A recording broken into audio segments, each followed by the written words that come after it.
Hello and welcome to everyone to the first virtual Menstrual Cup Coalition Summit. I'm Janie Hampton, one of the co-founders of the Menstrual Cup Coalition, and I'm in Oxford, England.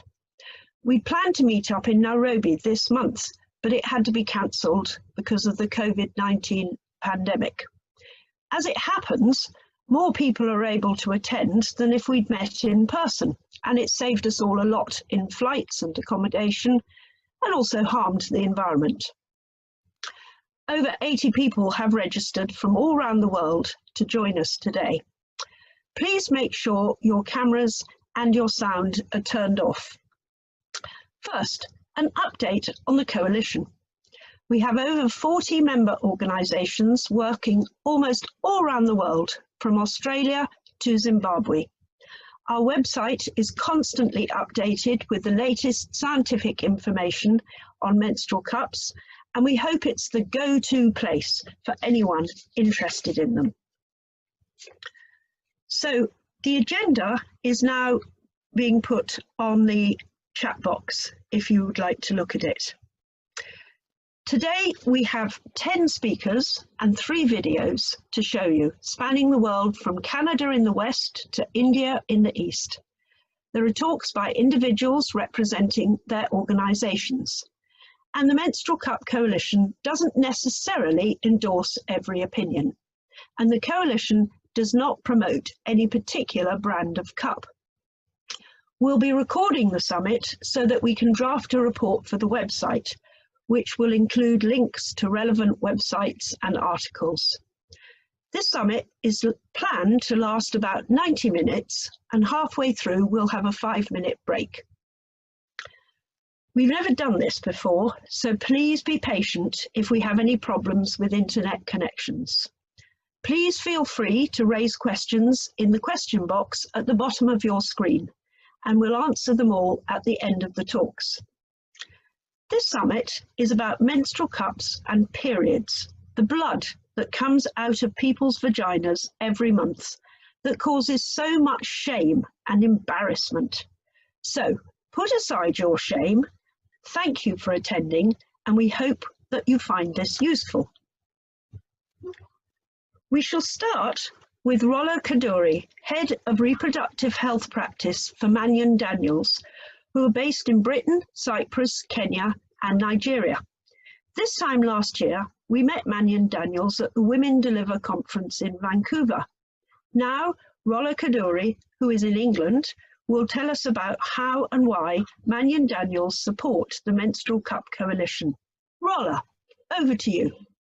Thank you so much, Janie. And it's wonderful to be part of the Menstrual Cup Summit and part of the Menstrual Cup Coalition. I think we're a very new member from Mannion Daniels. Hello, everybody. I'm Rolla, and I'm talking to you from sunny Somerset today in the UK, with colleagues joining also from our Nairobi office and our Cyprus office, Mara, who's been the one organising this with Janie. And thank you very much, Mara, for all of that. Yes, we did meet Janie a year ago, and I had this down. We had already been working on menstrual health at Mannion Daniels. We are a health and social development consultancy company, and we're very interested in issues of reproductive health. I head up the reproductive health practice there. Amplified Change stall was very close to the Menstrual Cup Coalition stall, and Janie appeared wearing the most wonderful apron covered in colourful cups. And my colleague David Daniels said to me, "We've got to go talk to that woman." And I said, "Yes, we do. We really do." And I had been prompted anyway by Alethea, who I think all of you know, who is also a colleague. And we were really inspired by the coalition. I think many of the issues that come behind all our enthusiasm for cups are very shared. So we work on gender equity issues, and it's really important to talk about bodies, stigma and shame, blood and vaginas, and sexual and reproductive health and rights for us. If you talk about it, you gradually break down the shame that we see everywhere. I think the issue of youth and comprehensive sexuality education and how menstrual health has to be part of that, and choice has to be part of that. So having cups there is really important, is also key to our values and ideas at Mannion Daniels. Environmental sustainability, I mean, it's a given. We are actually an ISO 14001 holder, and we do a lot of environmental work pro bono, so the cups were really appealing. I think what also impressed us about the coalition was the way, just if you look at this summit as well and the exciting agenda we have in front of us, you always put practitioners in the center and activists in the center, and that's very much what we do as well at Mannion Daniels. In fact, the picture that I have up on the screen, I'm sorry it's poor quality, but that's World Water Week in Stockholm, where for 2 years in a row we have accompanied one of our grantees, that's Safia Nalulu Joki, who's an MP from Uganda, and she's a disability activist. And she's also very pro-reproductive health and rights, and spoke very much about periods and how women living with disabilities actually deal with their periods. So that approach was very much consistent with our approach. And I think lastly, the CUP Coalition was very interesting for us because of our work at Amplify Change. So at Mannion Daniels, we co-manage Amplify Change, which is a very large fund that supports activists civil society activists who actually advocate for sexual and reproductive health and rights. And so my colleague Alethea after this will talk a little bit about the menstrual health portfolio there. But just to kind of finish on the note that thank you, Janie, for giving us all this space. And I know the drive behind the coalition. It's been a pleasure to work with you on behalf of Mannion Daniels, my colleagues, Mara and myself, and we're very excited and proud to be a member. Now over to Alethea. Thank you, Rola. Now we have Alethea Osborne, Gender and Social Development Specialist for Mannion Daniels, who is speaking from Edinburgh in Scotland on the Amplify Change Menstrual Health Portfolio. Alethea. Hi, thanks. And it's so great to see lots of you. And I echo Janie in the fact that in some ways doing this virtually means that so many more people can be connected, and what a nice thing that is. As Rolla mentioned, Amplify Change is one of the funds that Mannion Daniels looks after. And it covers sexual and reproductive health quite broadly, but one of the things that they've really focused on since the beginning of 2018, and a lot of my work with them has been over, is their menstrual health portfolio. This started with quite a small idea about how they could include it, how they could promote it amongst their grant holders. And I think one of the most gratifying and reassuring things has been that initially when we were designing the grant round, we hoped that we'd get maybe 100 or 200 applications, which would be focused around menstrual health. And that over time, we've now had over 2,000 applications that have specifically mentioned menstrual health. So that's not including others where they have menstrual health included within a broader focus on reproductive health or other issues. So within those, we've funded nearly 70. There's 33 of them that are live at the moment. To give that a sense of money and geographical sense, it's nearly 3 million euros, and it's over 26 countries, which are across sub-Saharan Africa and South Asia. Now, I think what's interesting is that there's a sense of menstrual health that is quite universal. I think for anyone that's had a period, there's a shared understanding in some ways, but at the same time, it's contextually very, very different. And the thing that Amplify Change really focuses on, as Rolla mentioned, was lifting the voices of activists and really helping them engage in advocacy systems to bring about sustainable long-term change.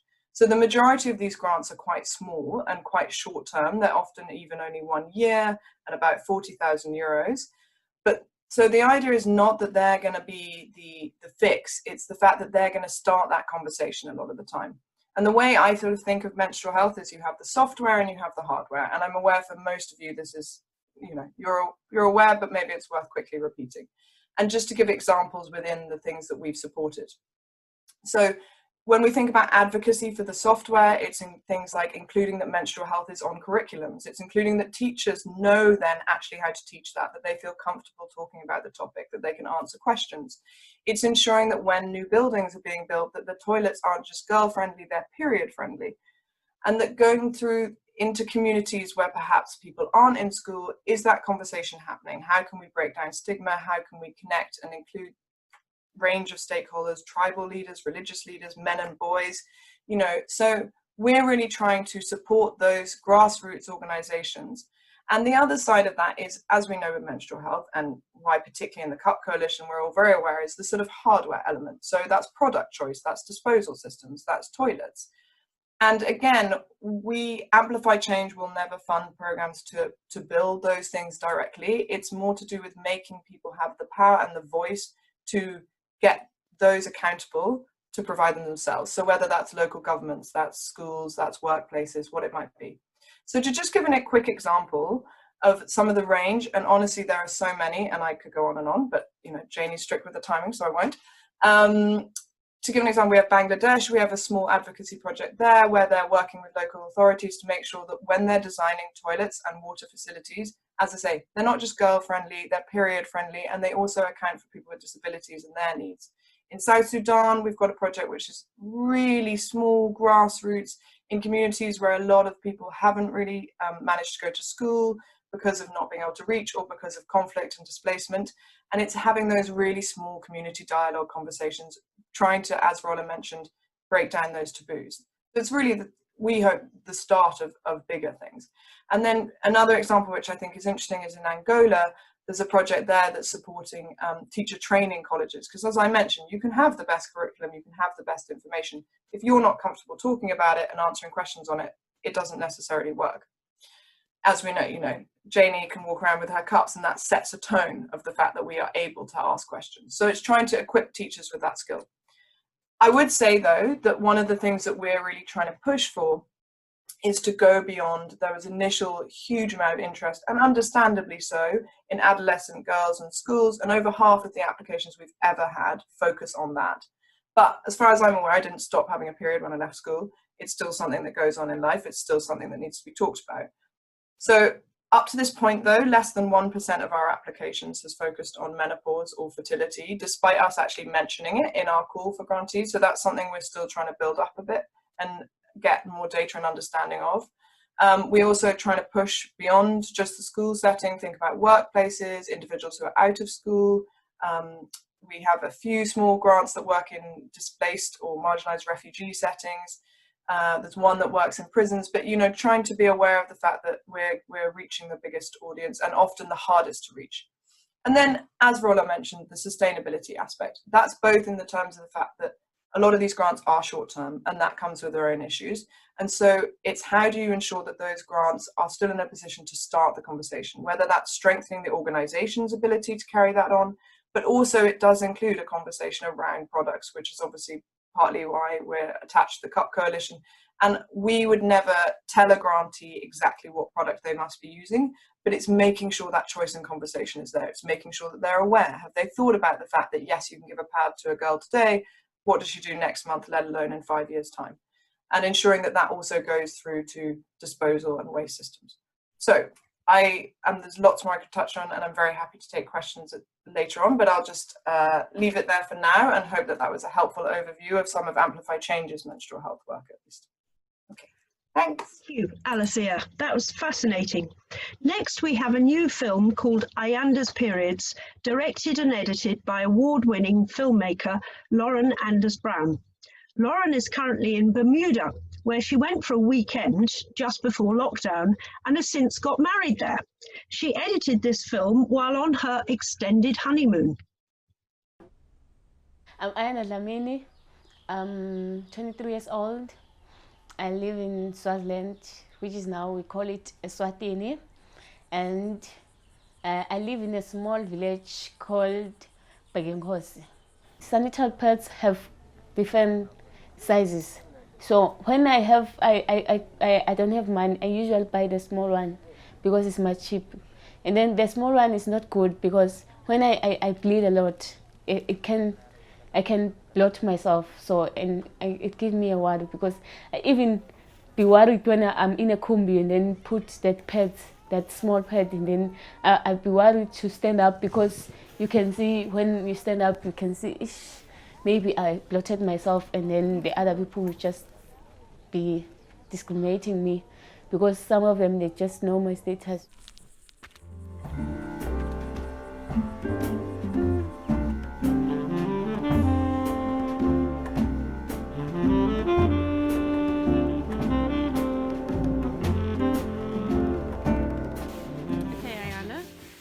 now the proud owner of a menstrual cup.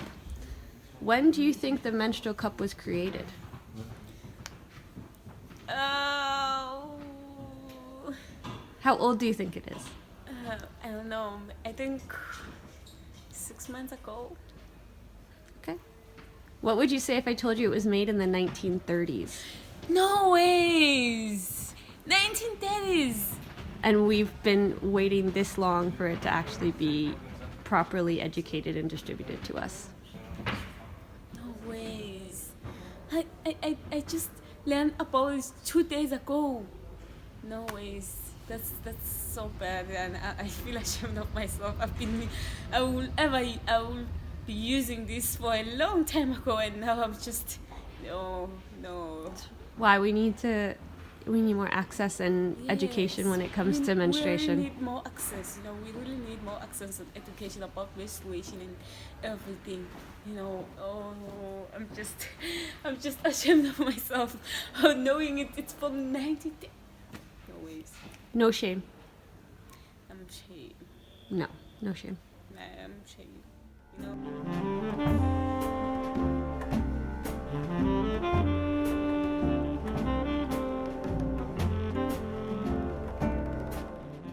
Thank you, Lauren. That was fascinating, and what a lovely woman Ayanda is. The next section is on global updates, and we begin with Professor Penelope Phillips-Howard of the Liverpool School of Tropical Medicine in Britain. Penny is currently in the Netherlands and will talk about the latest research in Kenya on the costs and benefits of using cups compared to pads. Penny. Thanks so much, Janie, and hello, everyone. It's such a pleasure to be here. Thank you for inviting me. So we're the research arm of many other people involved with research around the world, and we have been involved with research on cups since about 2011, 2012. We have noticed that there's very little studies conducted on cost effect and cost benefit of cups, pads, and other products. So what we did was we decided to use data that we had generated from a pilot study. And this study was conducted in Western Kenya, and other papers have been published on it, which you may have read. So this was in schoolgirls in primary schools in Western Kenya. What we did was we collected data on costs and on the effects of menstrual cups, sanitary pads, and among girls using usual practice, whatever they normally use, in 30 primary schools. And for the costs, what we did was we collected information on the materials used, on the education involved with puberty education for all the girls across the different arms, whether they use cups, pads, or usual. And then the training that was needed, more training was needed for the girls in the menstrual cup group compared with, say, sanitary pads and usual practice. And then gathered information on soap, wash, hygiene, and how much it was going to cost them to actually maintain hygiene. For example, firewood for lighting the stove, for boiling cups, other cleaning materials. And then environmental costs for disposing pads, for example, in the community. At the same time, we had collected information on girls' health over the course of the study, which was about 1 year. On average, we followed up girls for 10 months. We were looking at sexually transmitted infections, bacterial vaginosis. We did look at psychosocial, but the information on that wasn't as strong following them up over time. So we weren't able to look at the cost benefit and cost effect on psychosocial health. And then on education, and that was mainly on absence. I'll discuss that one in a little bit because it's always quite difficult to measure absence. And then absence was used as a proxy to indicate potential for employment of girls moving into adulthood, their wages over their lifetime. So we compared the costs and the effects between menstrual cups and pads, taking usual practice into account. So we averaged the costs over 1,000 girls, even though there are a smaller number of girls in the study. And what we found was for 1,000 girls for 1 year, the use of the menstrual cup for all the costs involved was about $2,700. And for using sanitary pads, and they were given 2 packs of sanitary pads every month, that was about $22,000 a year. Then we also looked at the costs to avert infections, and these were sexually transmitted infections and bacterial vaginosis. And there was some very fancy footwork from the health economists on disability adjusted life year, which separately, if you're interested, you can email me and email the health economists and gather more information for your interests. So for averting infections in the cups, it was $2,000. And for the pads, it was $47,000. And one of the reasons was that there was much more effect of cups on bacterial vaginosis compared with pads.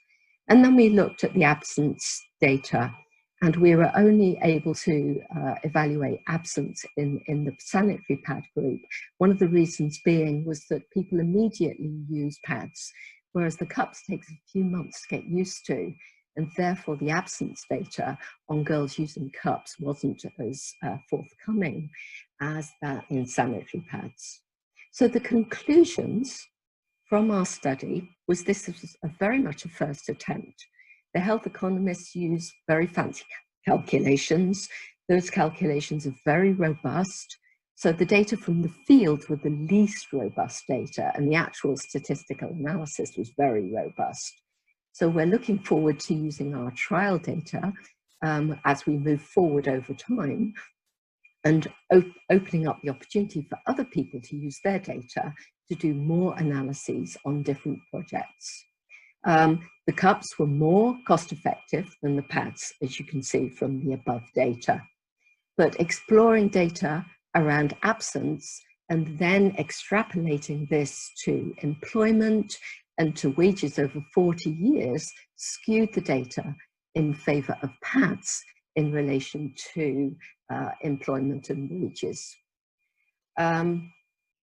So we are encouraged also to look at different forms of school attendance to try and gather data on that, not just on absence data.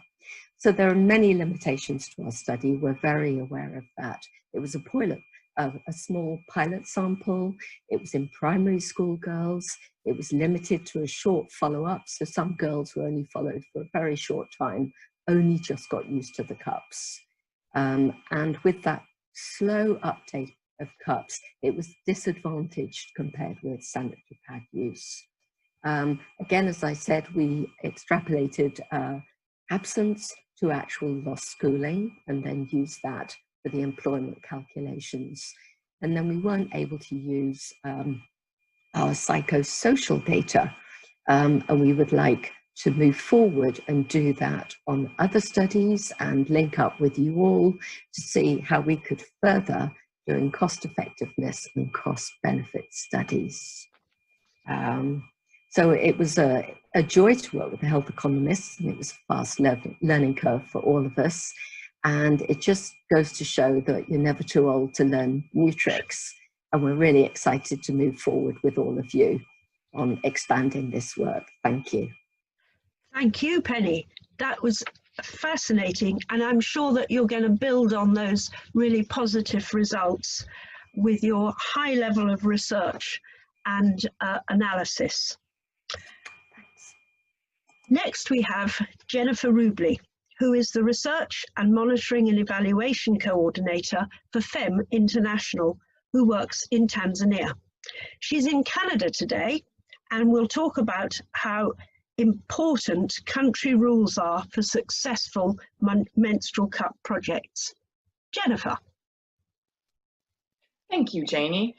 Hi everyone, as Janie mentioned, I'm Jen with Femme International. We're a menstrual health NGO in East Africa, and we've been running menstrual cup programming for about 8 years. So I just want to say we're not a manufacturer, and to that end, I'm not an expert on approaching ministries to begin the process of developing standards, obtaining approvals within a country. There are others who've done that, for example, Lunette Cup in Tanzania, Ruby Cup has a lot of experience in Kenya. The list goes on. And so I'm also going to point out that I'm speaking specifically from the point of view of an NGO and how that works for us, how that looks for us.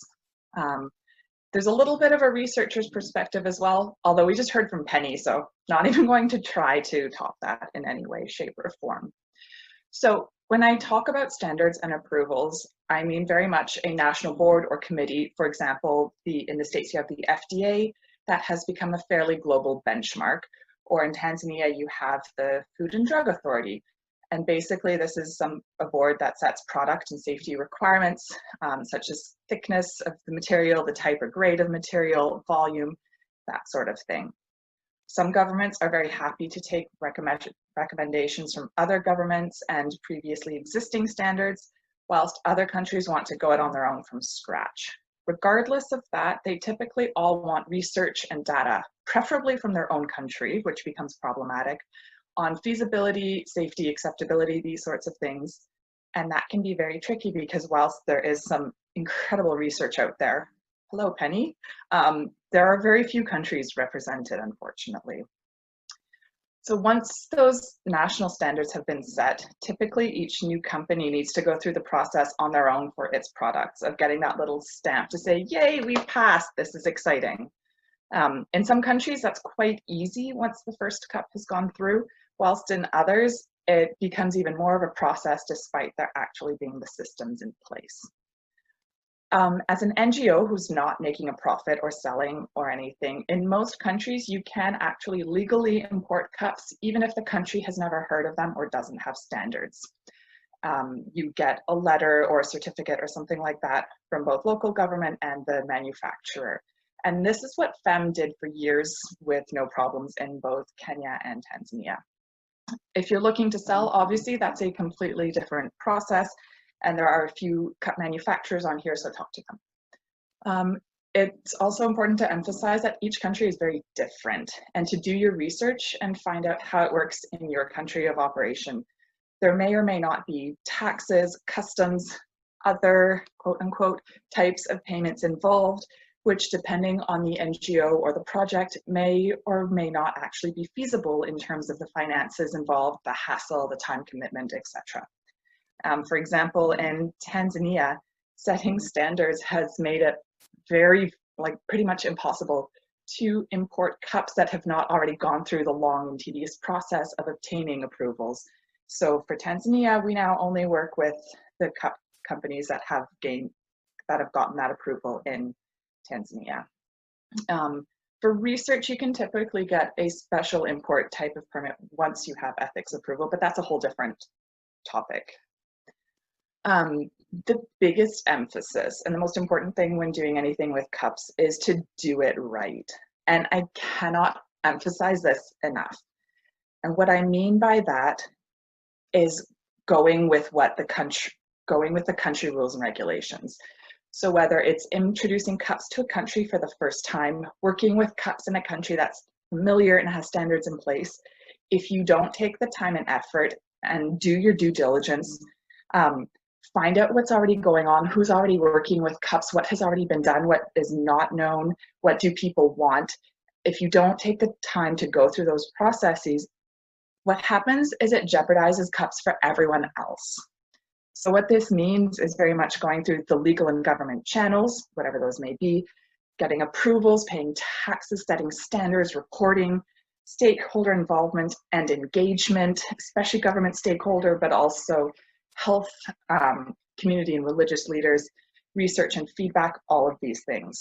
And as an NGO, especially a smaller one, that can sometimes make things actually impossible, which sucks. But the biggest thing is if you don't go through these channels and processes, it becomes a bigger issue, and it can cups for everybody in that country for the foreseeable future, which is obviously not what we want. So I could go on, obviously, but I'll end it here. If anyone wants to talk any further or has any questions, please get in touch. And thanks for listening, folks. Thank you, Jen. That was really interesting. You're so right, because we could all go backwards if we're not careful. The COVID-19 pandemic has affected all of us in different ways, not least people who have periods. Andy Shea Yahinga, chair of the knowledge management team for WOMENA, will talk about their research into this in Uganda. Andy Shea is talking to us from Iran. Andy. Many thanks, Jenny, for the introduction. I'm very delighted to be here today. From the beginning of the COVID-19 pandemic, WOMENA has been developing and updating its resources. One of the first actions in March was to develop a fact sheet on menstruation around the world. What are the challenges during the COVID-19 pandemic and lockdown? As more information came in, it was updated in April and then again in May. For example, we noted the panic buying of hygiene products, such as toilet paper, including panic buying of menstrual products. There was an increase in gender-based violence and domestic obstacles for women to buy menstrual products. Food shortages in Uganda, which lead to menstrual irregularity, were noted, and the advantages of menstrual cups, since they require little water. At the end of May, in Uganda, WOMENA and several partners conducted a rapid assessment by telephone among 65 people in 6 districts. 35% of respondents reported changes in their menstruation, with more menstrual pain, infrequent menstrual period, changes in amount of bleeding, high stress levels, and low food intake. 34% of respondents had difficulty buying menstrual products due to loss of household income. Menstrual cup users were more positive. They liked the menstrual cup because it saves money, uses less water for cleaning, and it reduces the stress of buying menstrual products or asking someone for the money. One respondent said, "Mobility isn't easy and shops are closed, so menstrual cups have been of great impact on us." To facilitate outreach, WOMENA has improved its virtual online training resources. For example, we produced a video on how to cope with stress during the COVID-19 pandemic. WOMENA is contributing menstrual information to radio shows, especially on Menstrual Hygiene Day, both in Uganda and globally. We are also developing a plan to train midwives about how to use and educate their clients about menstrual cups. The pandemic and lockdown has certainly increased interest in menstrual cups. That brings me to the end of my presentation. Thank you for listening. Thank you very much, Andy. That was really interesting. And now we have Alfred Mooley, the Regional Programme Manager in East Africa for Ruby Cups. And Alfred will be talking about how they've adapted to the pandemic. Alfred. Thank you so much, Jenny. So as Jenny mentioned, I'm Alfred with the Ruby Cup team based in Nairobi, Kenya.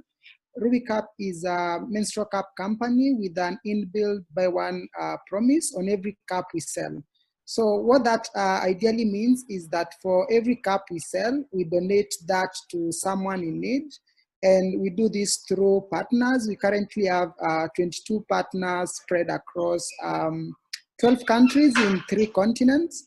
And every donation is also paired with a reproductive health education, a mentorship program, and a sustainability pathway through what we call sustained support. And this means that someone in that community is the one who is going to do the trainings and support the girls, the women, and the other menstruators that we do engage. So what exactly changed after that? For you to understand that, I'll take you to the picture on the left. So that's my colleague Vanessa. She's doing a follow-up in northeastern Kenya, and that's the regular setup that we'd find in most of our programs. She will sit with the women in this case and discuss the challenges they faced. And we do this on 3 occasions. So 6 weeks after distribution, 6 months after distribution, and 1 year after distribution. So with the new regulations, we are obviously not able to do that. So our partners were quite innovative. They did door-to-door follow-ups, as you can see on the second slide on your right. So they did door-to-door distributions and also follow-ups. That was in Kenya and in South Sudan. In Kenya with youth-led organizations, and in South Sudan with one of our partners across.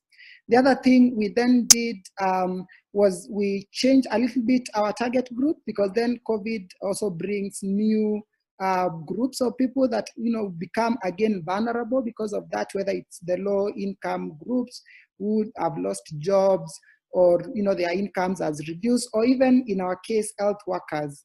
They now had to work long shifts. We got reports of health workers who were quite uncomfortable with protective clothing that was prohibitive, that would make bathroom breaks quite difficult. And so we started donating caps to health workers in Europe initially, and we're also doing that now in Kenya. So we've done donations of around 1,087 in countries such as Poland, Israel, Hungary, Germany, Croatia, among others. So the one thing we're learning from the follow-ups is that, yes, it's takes more time to do the door-to-door follow-up, but it's really cool because you get more time with the girls or the women, and it's also in-depth discussions, and it works very well for those who are quiet, or rather those who are not open to discussing in groups. And obviously that's very important because there are group dynamics everywhere. So yeah, I'm happy to take in questions and share more information after this or during the webinar. Thank you, Alfred. That's really interesting to see how quickly that you've adapted to the new situation. Megan Mukuria is the founder of Zana Africa and will now share with us some results from the NIA project and how lessons from it can further the work of menstrual cups in Kenya, where she lives. Megan. Thanks, Janie, and hi, everyone. Zana Africa is both a nonprofit and a social business, and we ran a 2-year program that had 25 sessions in a facilitated curriculum with 5 paired magazines over 2 years, 18 months, in a randomized control trial that was in partnership with big organizations like Menstrual and Plan International, over 140 schools in Kilifi with baseline, midline, and endline. So we followed 3,500 class 7 students for 2 years through secondary school enrollment. So this was a longitudinal study to look at the individual and combined impacts of essentially comprehensive sexuality education in story-based format with and without sanitary pads. And we use sanitary pads to ensure the consistency of the intervention. So this was not a menstrual cup project, but it was a menstruation related project. So we improved the program improved measured social gender norms for adolescence and marriage, all 3 gender norms that are tested, heteronormativity, norms in marriage, and there's one other one that I'm blanking on. Improved reproductive health knowledge, so knowledge of pregnancy, knowledge of STDs, and spontaneous ability to name at least one modern contraceptive. And we helped improve girls with their agency and self-determination, also in measurable ways. And their period management improved over 25 percentage points. So there weren't any changes in educational outcomes.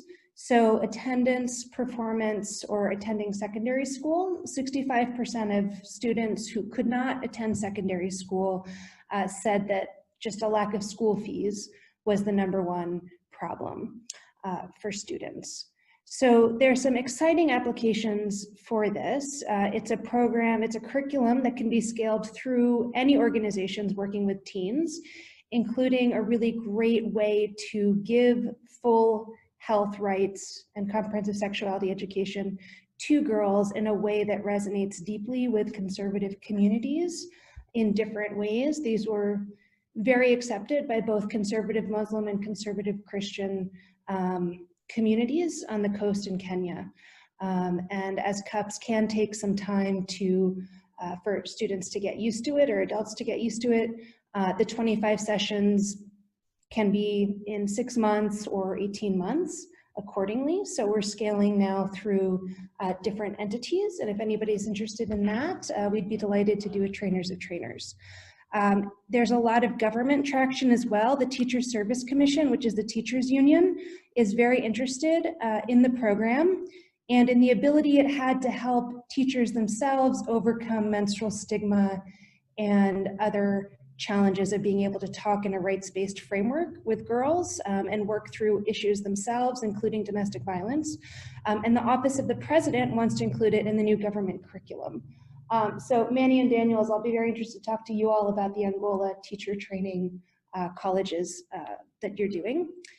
And the State Department of Gender wants to do a menstrual cups project in COVID-19 to deliver cups and to do a joint learning project with a view to helping Kenya Bureau of Standards approval.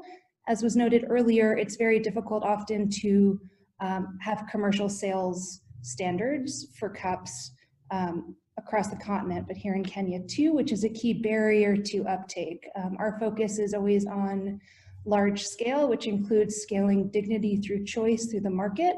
So while we only sell menstrual pads right now, we are looking to do menstrual cups, but the cups is a key barrier. So we're very excited that many different components of the government are very interested in not only comprehensive sexuality education, but anchored in menstrual health and looking at diversity of products to truly give dignity through choice. Thank you, Alethea. Sorry, Megan. Lots of opportunities there for collaboration between different members of the Menstrual Cup Coalition. I think that's great. So this section of the summit is called Media and Marketing, and we shall start by showing you a video which, due to its lively approach, has gone viral on the internet. I hate the environment, just hate it. And that's why I love pads.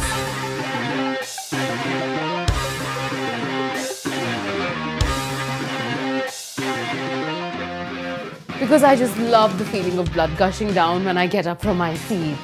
That fear of leaking through pads, blooding the clothes in the entire office?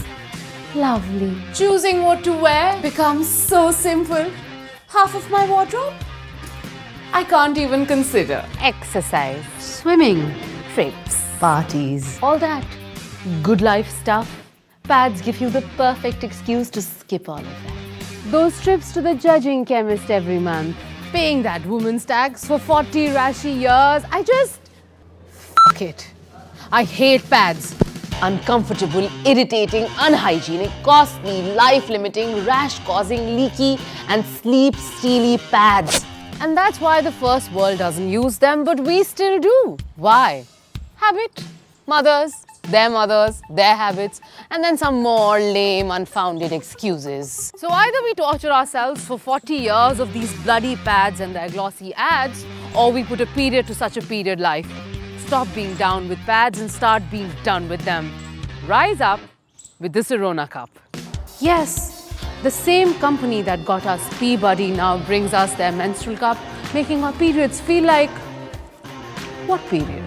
Made with FDA-approved cushiony silicone, the Sirona Cup is already the best-selling menstrual cup online with a super high rating. Hold it like this and put it in. Once inside, the cup will hold for 8 to 10 hours. No leak, no rash, no stain, and super comfortable days and nights. So that you can wear whatever you want, go wherever you want, and do whatever you want. Take it out, empty, wash, put it back in, and live free again. One cup will last you a decade, which means less money, effort, and inconvenience. And unlike the toxic non-biodegradable pads, the Sirona cups are environmentally responsible. Yeah, it'll take you a couple of cycles to get used to, but it will save you 40 years of bad pad days. So girls, enough of being down with pads. It's time to be done with pads and rise up with the Sirona cup. Get yours now. Well, and if someone says, what if it gets stuck? Girls, please remember, if you can push babies out of our vaginas, this is nothing. Just saying. And I think that advertisement applies to all cups, really. So, still in India, we now have Dr. Deeksha Chadha, who is the Director of the Medical Research for Sirona Cups. And she's going to talk to us from India about her experience of marketing cups. Deeksha. Hello, everyone. Thank you, Jenny, for the introduction. Everybody, so just like you saw in the video, we are here with Sirona Cups. Sirona basically is a company that works towards solving those intimate hygiene or intimate health problems for women that are not addressed enough or are not talked about enough. With Sirona Cups, we are trying to bring about a sustainable menstruation revolution in the country. And while we try to market menstrual cups in India, we face certain challenges that I'm going to be talking about. So the first challenge that we have faced is, fixed behavior. Most women in India, they are quite used to wearing pads or clothes, and they resist this change, especially because most of the public health programs, the government and the non-profit sector provide free pads to a lot of women in rural areas. And that also because pads become easily accessible to them, they resist the change to a sustainable solution, which is of cups. So how we tackle this behavior is through a strategy known as behavior change communication. This strategy basically means it states that people usually follow a fixed behavior because they are not sufficiently aware of how this behavior can be harmful. So we take them through a process of becoming more aware about the harmful impacts of pads, as you have seen in the video.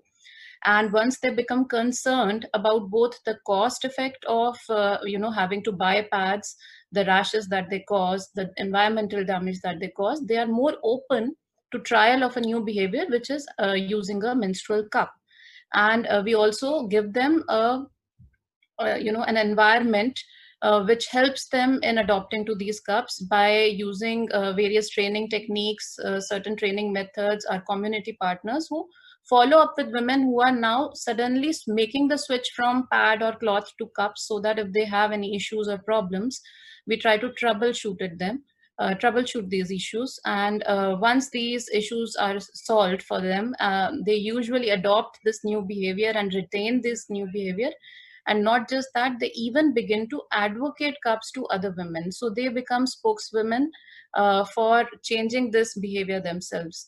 The second problem or challenge that we have faced is, the cultural myths. Among so many myths surrounding periods, from periods blood being impure, the ones that, really are a barrier towards cups is the issue about virginity. A lot of women still believe that wearing a cup will take away their virginity, and also that wearing a cup leads to vaginal infections, including TSS. So how we try to solve this is by using a combination of logic and proper awareness techniques and education, and of course informing women that virginity is it's just an idea. It's not something that can be taken away from cups or anything else. Third challenge is the learning curve that comes with the cup. You cannot just buy cups or just distribute cups among women and expect them to start using them without any training, especially in the lower socioeconomic strata. So like I said, again, with the training that gets solved. Things that have been helpful is, of course, the awareness program that Janie really wanted me to show you, this anatomical model. So this is actually a model which I used to use in medical college. This was used to teach us how to insert a copper T. So we use the exact same model because this is a life-size model. Unlike the other rubber silicone models, this actually shows that vagina is curved, or it's not a straight tunnel. It follows a curved angle, and we demonstrate how to use a menstrual cup using this anatomical model. This also helps women in understanding the proportion and size of their womb and what their body looks like inside. So this anatomical model has been extremely useful for us. Second, of course, we have a very supportive and expert customer care helpline, which helps women. They can simply call in, or they can, email to us, or we even have an ask. We try to keep the cost of cups low. They are priced in the market at £4, and through our social projects, we usually do them at £2. So the cups become very affordable to women, and they are willing to try it. Of course, we have online sale in India because there is now smooth access to internet. Even rural areas and tier 3 towns have access to internet, and therefore online supply and distribution channel has been really helpful in taking cups to remotest parts of the country. Then, of course, we have another thing which has helped Sirona, as opposed to other brands in the country, is having a support system in terms of infection prevention. So this really eases minds of people. This is a simple steam sterilizer. It just takes 1 teaspoon of water, and it is electronically connected. We are also looking at a battery operated version. We simply put the cup upside down, close it, and just press the button, and this steam will sterilize the cup in 2 minutes. Another thing that we have is a cup wash, which again is a helpful solution and has been helping us in marketing our cups because it comes with accessories.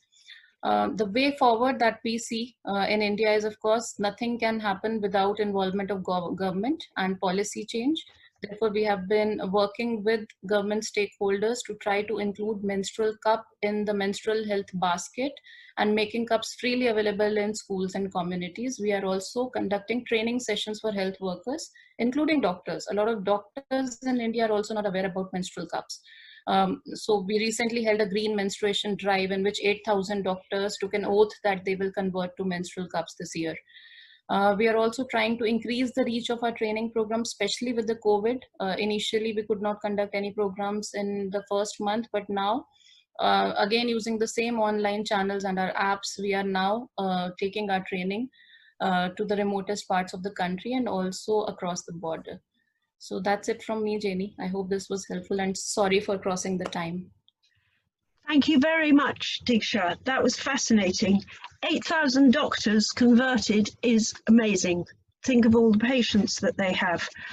Only last month, I met a female consultant gynecologist in Britain who had never seen a cup, and she was quite young too. So there are often stories in the media about cups, many of them not true or based on myths. Siri Tellier is the Senior Reproductive Health Advisor to Womena, who work in Uganda.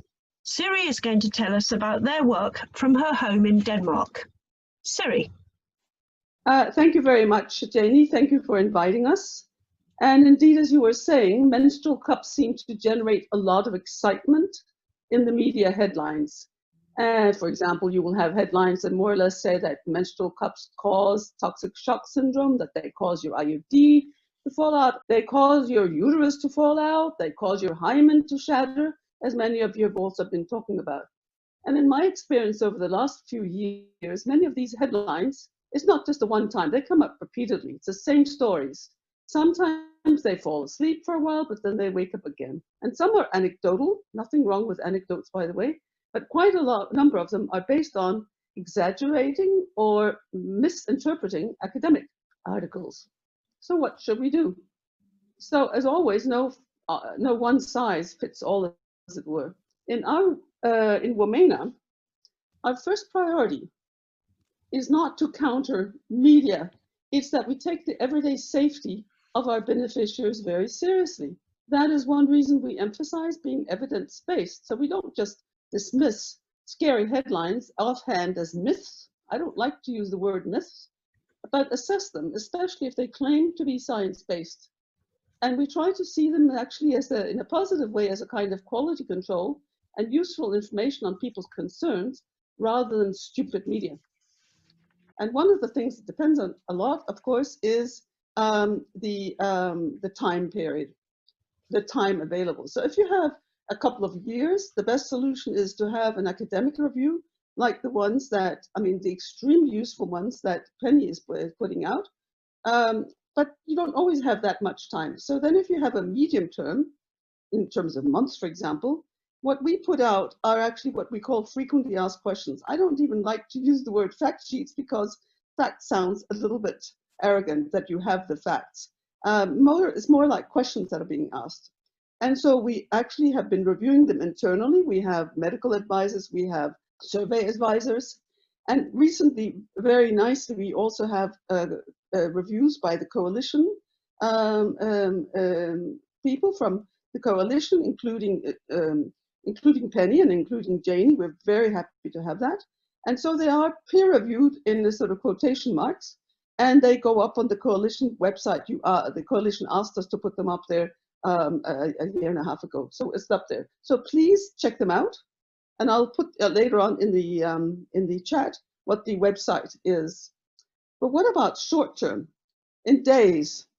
And I mean, I've worked mostly on policy and programming the last 50 years, and sometimes things come up where you need an answer now. And let me give you examples. Sometimes our colleagues in Uganda ask us urgently, and they may have to respond to the government concerns about local media, but they're also donors who are very excited about something they read in the news in their own countries, but then they apply it in Uganda. So let me give you a recent example.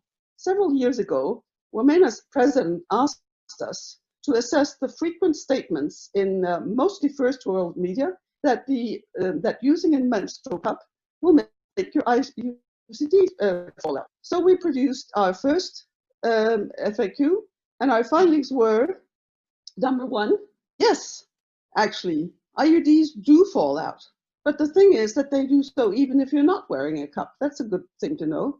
And at the time, there was very little evidence of any additional risk for cup users. We also looked beyond the academic literature. For example, what do the national health authorities, in this case in Denmark, recommend that cups users should do?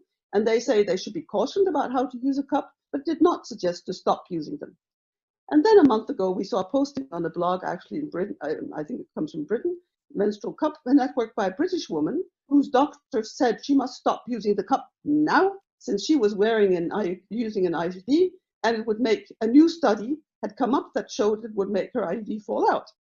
So she asked her co-bloggers for advice.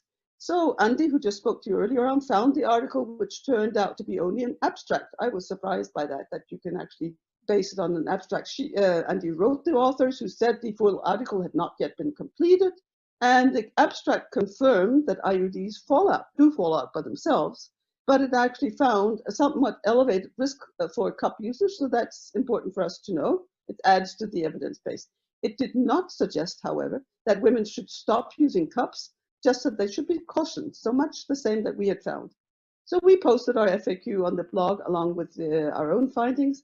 Clearly, the doctor had exaggerated, and we briefed our own staff, and we're following up with the authors. So our question is to you, is this of any help to you? We would love to have a feedback on the FAQs, but also on these shorter term, quick responses that we were talking about. Thank you very much. That's within the 5 minutes, I think. Thank you, Siri. Absolutely. This is just the sort of thing that the Menstrual Cup Coalition can work together to put out the facts and get rid of all the myths. So, social media is a growing trend, especially for young people who want to know how to deal with their periods. Ebi Waine is the founder of Grace Cups in Kenya and uses social media to destigmatize periods and promote the wonders of cups. We begin with a short video she made 2 days ago for Instagram when her period began. This video is a lot more intimate than those we've watched so far. Anyways, let me take out the cup. It has served me really well. I'm usually very proud of this cup. No leakage, nothing, didn't feel anything. Let's see. Wow. Wow, guys. Wow. It's actually a lot, yeah? It's actually a lot. Look at that. Look at that. Nimingi, yeah? I guess today's official day 1, so, or maybe day 2. I don't know if this, like I said, I don't know if this is day 1 or day 2, because yesterday it wasn't that, it was just a bit of spotting, but today, yes. And I'm really happy. I'm really happy that there was no leakage, there was nothing of that sort. I'm telling you guys, I'm telling you for real, not because I'm selling a cup. You can go buy your cup anywhere else you want. Please buy from the Grace Cup, but you can buy it anywhere else you want. But a cup changes your life. Nah, this is not just some plug, this is for real. A cup, this thing, this tiny thing right here, it will change your life, for real. Thank you, Ebby. Wasn't that powerful over there in Nairobi? You show it how it is. That was a very brave video showing the period you're actually having right now. So tell us about how you use social media. Hello, everyone. My name is Ebi Weime. I am the founder of the Grace Cup. We were established in 2017, so we've been around for 3 years. We deal with reusable period products, that is menstrual cups and cloth pads. I'm just going to touch on a few things that you see on your screen right now. These are like the main building blocks when I'm preparing content for my social media. My main socials are Instagram, Facebook, and YouTube, in that order. I'm not really on Twitter, but Instagram has really been working well for the Grace Cup. The first picture that you see over there is of blood. So when I started the Grace Cup, there was lots of questions on, we can see it, like you tell us this is how it's used, but we really want someone to actually show us, like not just talk about it and show us pictures and use food color. Could we have someone who's actually using a cup? So that's what gave me the idea of actually documenting my period and showing that this is actually a very practical thing. So every month when I have a period, I usually make content both for YouTube and for Instagram, just showing just how practical a cup can be. So I call it the shock effect, because when someone sees the cup, or generate conversation. So one of those things is to show actual blood, show an actual period, because I go with the thinking of, well, we watch movies where there's blood gushing and the people throats being slit and blood is coming out, but that we're comfortable with. So we should also be comfortable with just seeing a little blood in a little cup. The fact that it's coming out of my vagina doesn't mean that it should not be. And then on my next point, the next picture that you see over there is of stained underwear. So this is just an example of trying to get content that is relatable. So I'm sure most of the women here, you've at one point either stained your bed or you stained your underwear. So it's just talking about the regular problems that a normal girl or a normal woman would face, and just addressing it and just having a conversation around it. So sometimes it will be about a stained underwear, sometimes it will be a discharge and talking about discharge, and actually putting actual photos of what really happens with women and not trying to conceal everything. Then the picture in the middle is of a review. So it's usually very good to also get actual reviews that you get from customers. So this is, for example, a review that we got on our Instagram. So you just take a screenshot of it and actually show people show other potential fans what actual users are saying about it. The other one is also, people like to see actual images or actual pictures. So have, once in a while, of course with permission, have images of actual users of your product. It really helps because people like to see people other than you who are showing, who are actual users. You can actually take content from another page and actually repost on your page. But the thing is, you have to give credit every time that you do that. So don't go steal other people's content. You can take the content. If you don't have any of yours, you can take the content, but always remember to credit where you got the content from, and it really helps with making your page more, with engaging more with people. And then the other one is you need to have topics that spark conversation. So for example, the picture that you see over there is of a plant and a cup next to it. So the caption for that was about the different uses that are there for blood. is menstrual blood. So there's a lot of argument with is period blood waste, or can it be used for other things? So in this picture, for example, we're talking about people who use their menstrual blood in watering their gardens. So just having a picture like that, which I took in my garden actually on my period. So just having a picture like this, it really sparks conversation, and also making it more engaging. Like, would you use your period blood on your face, for example, for a facial, or watering it for your garden, or should period blood just be waste as it's meant to be? Have videos and demos. So for example, at the Grace Cup, I invested a lot in dummies like this, for example. So it's good to have such dummies that will really help with demonstrating the use of the cup. They really help with the promotion of the cup.